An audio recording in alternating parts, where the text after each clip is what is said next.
Colour of that is mustard yellow. Okay, the colour of the blue sky against the pink camellia tree. Beautiful pink. Kind of quite vibrant, but not fuchsia. Anyway, the colour of the sky is light blue at the cloud horizon, but at its bluest, it is a very light version of azure.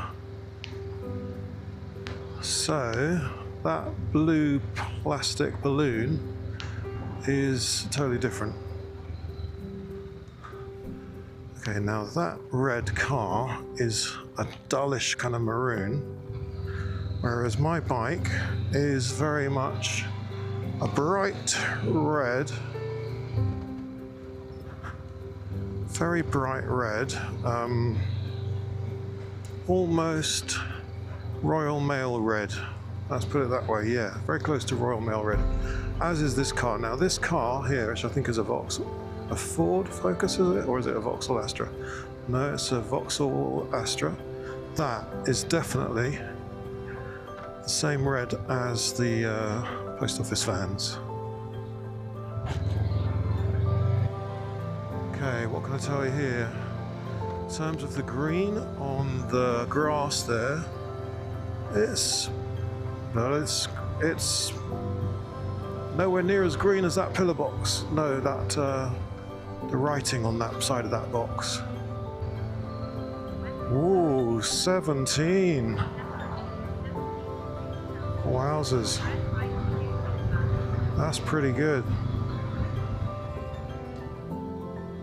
Not like that one. That is I almost need a range of numbers. I wonder if anyone's invented something such as numbers for colours, such as like, oh, Pantone for example, but I can't remember all the Pantones. But I maybe ought to remember a few.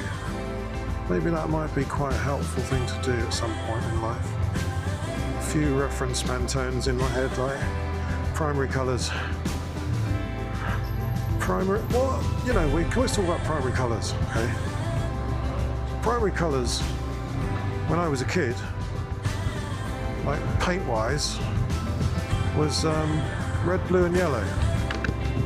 And I always remember my art teacher saying, you know, if you mix red, blue and yellow, you can pretty much make any other colour. When it comes to electronics, it's a bit different, isn't it? I know that one of them is green. Now green is weird because you can definitely make green. It's one of the simplest ones to make as a kid, isn't it? Blue and yellow make green. But green is one of the primary colours used in TVs, pixels and stuff. You know, they trying to make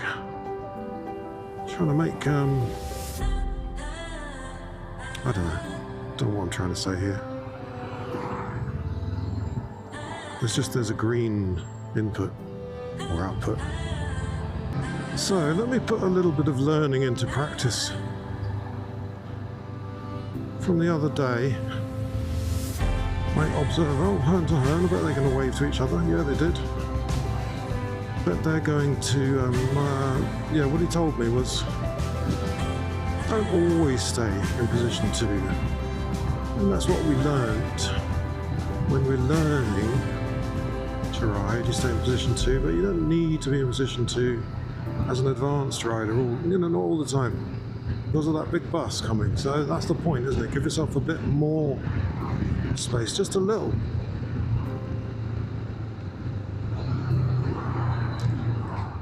Don't be mean with the braking lights. Now you can see there's a BM coming. Let the BM come and then we should be good. Double check, yes.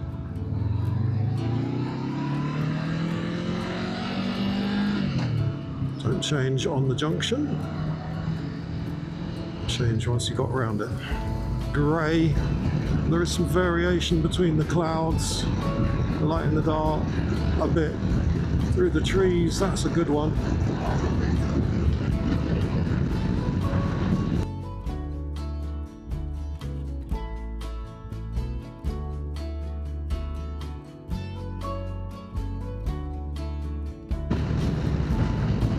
Beautiful field just there. Is overtaking, slap applies. P of slap is perception. What's the perception you're going to leave behind?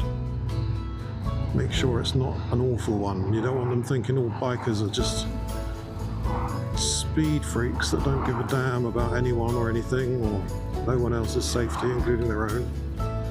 Perception, perception, perception. Think carefully about this one. Beat the van, yeah. Slowly and carefully. That's what the highway code says if you're overtaking.